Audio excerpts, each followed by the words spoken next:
सुजलाम सुफलाम मलयज शीतलाम। बचपन का वो गीत जो कभी ना कभी आपने पाठशाला में प्रातः समय गाया होगा। सुजल सुफल और शीतल भूमि जो हमारा आधार है।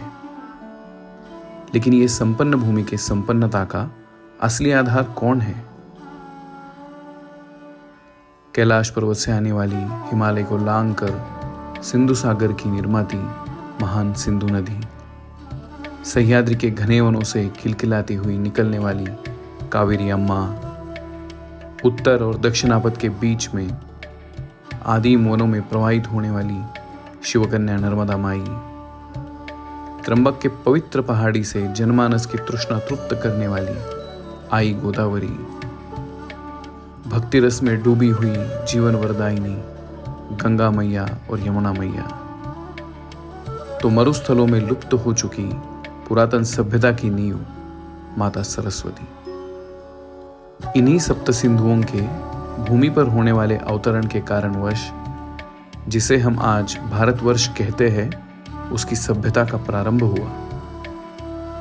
कहीं दूर शांत बहती हुई धारा, किलकिलाते हुए झरने, पंछियों का गुंजारव, घने वन जिन्होंने इस भूमि को आच्छादित किया है, दूर तक फैली हुई कृषि परंपरा, नगर और साम्राज्यों का वैभव, ये सारा इन्हीं के पानी की तो देन है।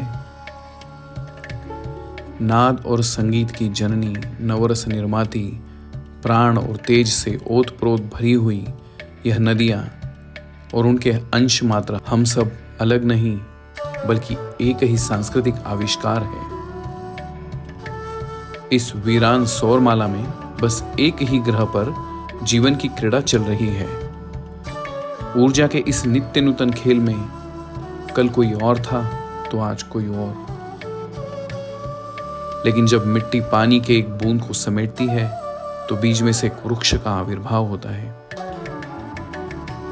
तो वीर्य की एक बूंद एक मनुष्य को निर्माण करती है। फलों में रसों का आविष्कार, पंछियों में उड़ने की शक्ति, तो प्राणियों में जीवन की ऊर्जा, ये सब कहां से आता है? इस बहती हुई जीवन धारा में हम तो बस एक शरीर को उधार में लिए हुए एक प्रवासी हैं। हमारे अंदर जो नसों में दौड़कर चैतन्य रूप से क्रीड़ा कर रही है, जिसे हम मैं समझ रहे हैं, वो मैं नहीं पर माई है। भारत के विशाल और समृद्ध इतिहास की कहानी किसी और की नहीं बल्कि विशाल काय पर्वत, घाटियां, वन, मरुस्थल, सप्त सिंधु, उन्हीं के साथ साथ ब्रह्मपुत्रा, महानदी, चिल्का सरोवर जैसे अनेक सरोवर और जलप्रपातों की कहानी है, जिन्होंने इस धरा को सींचा, सहलाया, सारे भारतवर्ष में चेतना भर दी और एक समृद्ध जीवन के योग्य वातावरण तैयार किया। तीनों बाजू से महासागरों ने तो शीर्ष में हिमालय ने संरक्षण दिया। इसीलिए जुड़ी है हमारी और सप्त सिंधुओं की कहानी।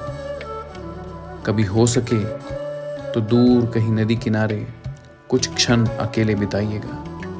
क्या पता नदी को मिलने के बहाने खुद से ही वार्तालाप हो जाए।